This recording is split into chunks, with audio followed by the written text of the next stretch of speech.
Commissioner Rawalpindi का बयान हो या फिर लाहौर में बैलेट पेपर्स की छपाई का मामला हो, लगता यह है कि आहिस्ता आहिस्ता 8 फरवरी 2024 इलेक्शन डे पर धांधली और उसके बाद की मैनेजमेंट के हवाले से जो कोशिशें की गई हैं, अब ये या तो नाकाम हो जाएंगी या कम से कम एक्सपोज ज़रूर होती रहेंगी।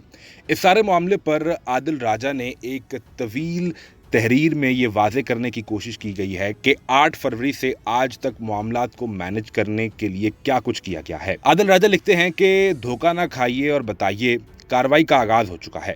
ये कार्रवाई चीफ के इशारे पर मिलिट्री इंटेलिजेंस कर रही है। आदिल राजा का दावा है कि गुज़िश्ता रोज़ इस बात का उन्होंने इंकशाफ किया कि इस कार्रवाई का मकसद DGISI ग्रुप को गंदा करके प्रेशर में लाना है, क्योंकि उन्होंने पीर पगाड़ा और महमूद अचकज़ई के मुताबिक इलेक्शन 2 माह पहले ही 70 अरब से ज़ायद रकम में आसिफ अली जरदारी को बेच दिया था और आर्मी चीफ के अहकामात को नज़रअंदाज करके नून लीग को वाज़ेह अक्सरियत नहीं दिलवाई गई।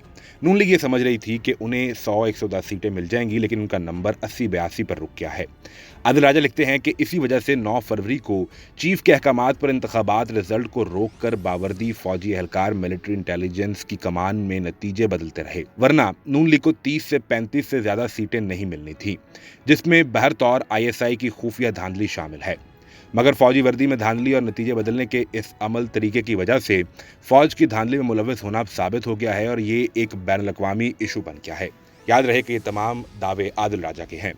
आदिल राजा कहते हैं कि चीफ और फौज की बेइज्जती हुई वो सबके सामने है। ISI ग्रुप में चीफ इलेक्शन कमिश्नर और चीफ जस्टिस भी शामिल हैं, जिन्हें नदीम अंजुम खुद कंट्रोल करते हैं। इंटेलिजेंस लीक करने का मकसद DGISI और इनके ग्रुप को प्रेशर में लाकर चीफ यानी नवाज शरीफ की मर्जी की हुकूमत बनाना है।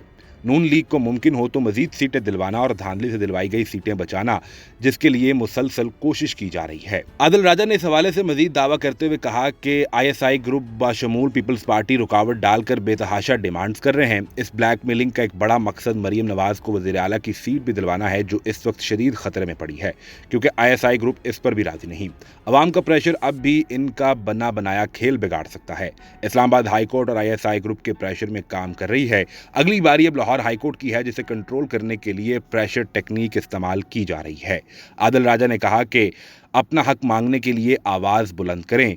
अवाम ने वोट इमरान खान को डाला और अवामी मैंडेट पर जर्नैलों ने डाका डाला है। फार्म 45 के मुताबिक नए फार्म 47 जारी करके एक दिन में इस मसले का हल हो सकता है, अगर अवाम पुरजोर तरीके से एहतजाज करे। सच आपको बता दिया है, अब फैसला आपने करना है। याद रहे कि ये तमाम दावे आदिल राजा के हैं।